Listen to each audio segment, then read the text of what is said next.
ஓம் சாய்ராம். சாயப்பாவின் செல்ல குழந்தைகள் அனைவருக்கும் வணக்கம். இன்றைக்கான சில சாயப்பா சொன்ன விஷயங்கள். பாபா தனது சொற்களின் மூலம் வாழ்க்கையை மாற்றும் பாடத்தையே கற்றுக் கொடுத்திருக்கிறார். தனது எளிய மொழி மற்றும் ஆரவாரமற்ற வழிகளின் மூலம் நமது தீய பழக்கங்களையும் எதிர்மறை குணங்களையும் விலக்கி வைப்பது எப்படி என்று காண்பித்திருக்கிறார். இதிலுள்ள பாடம் என்னவென்றால், உணவு மட்டுமல்லாமல் புலனின்பத்திற்காக நமது செயல்களையும் பாபாவின் பாதங்களில் சமர்ப்பித்து விட வேண்டும் என்பதுதான். உலக வாழ்வின் எந்த பொருளை அனுபவிக்கும் முன்பும் அவரது பெயரை நினைவு கூற வேண்டும். இதுவே அவருக்கு அர்ப்பணிப்பதற்கு ஒப்பானது. இப்படி செய்வதன் மூலம் நமது தீய பழக்கங்களையும் ஒழுக்கக்கேடான செயல்களையும் கட்டுப்படுத்திக் கொள்ளலாம். ஒவ்வொரு செய்கைக்கும் முன்னாலும் பாபாவை நினைத்து கொண்டால் கெடுதலையோ காயத்தையோ ஏற்படுத்தும் எந்த செயலிலும் ஈடுபட மாட்டோம். ஒவ்வொரு வேளை உணவுக்கு முன்பும் பாபாவை நினைத்து கொண்டால் ஒதுக்கப்பட்ட அல்லது கேடு நிறைந்த உணவையோ பானத்தையோ சாப்பிடவும் மாட்டோம். புலனுணர்வு அல்லது உலகாய சந்தோஷங்களை அனுபவிப்பதற்கு முன் சாயப்பாவை நினைத்து கொண்டால் ஒழுக்கமற்ற எந்த பழக்கங்களிலும் ஈடுபட மாட்டோம். மொத்தத்தில் நாம் மேலும் சிறந்த மனிதர்களாக மாறுவோம். மேலும் நேர்மையான நற்குணமும் கொண்டவர்களாவோம்.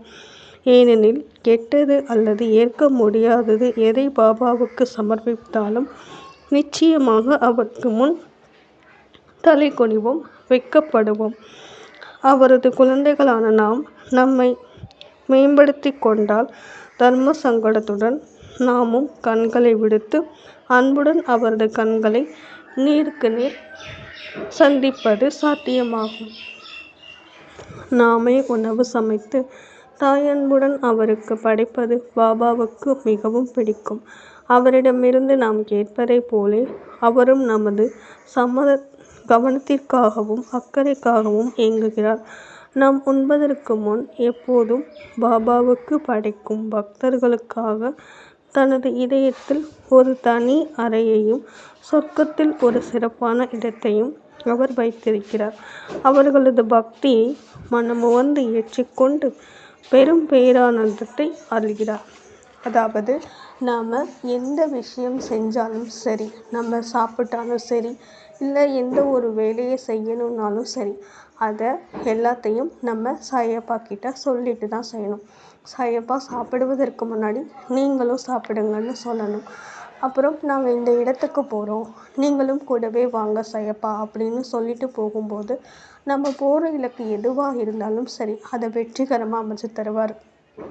அப்படி இல்லைனாலும் அதில் இருக்கிற சில விஷயங்களை நமக்கு எளிதில் புரிய வைப்பார். அதை வெற்றிகரமாக மாற்றுறது எப்படின்ற வழியையும் அவர் நமக்கு காமிப்பார். அதனால் நம்ம எந்த விஷயத்தை எதை செஞ்சாலுமே நாம் முழு மனசோட நம்ம சாயப்பா கிட்ட சொல்லிட்டு செய்வோம். அப்படி செஞ்சால் வாழ்க்கையில் கண்டிப்பாக வெற்றி அடையலாம். சாயப்பாவின் அருளால் அனைத்து நலன்களும் வளங்களும் பெற்று வாழ்வில் வெற்றி அடைவோம். நல்லதை நினைப்போம், நல்லதை நடக்கும். ஜெய் சாய்ராம்.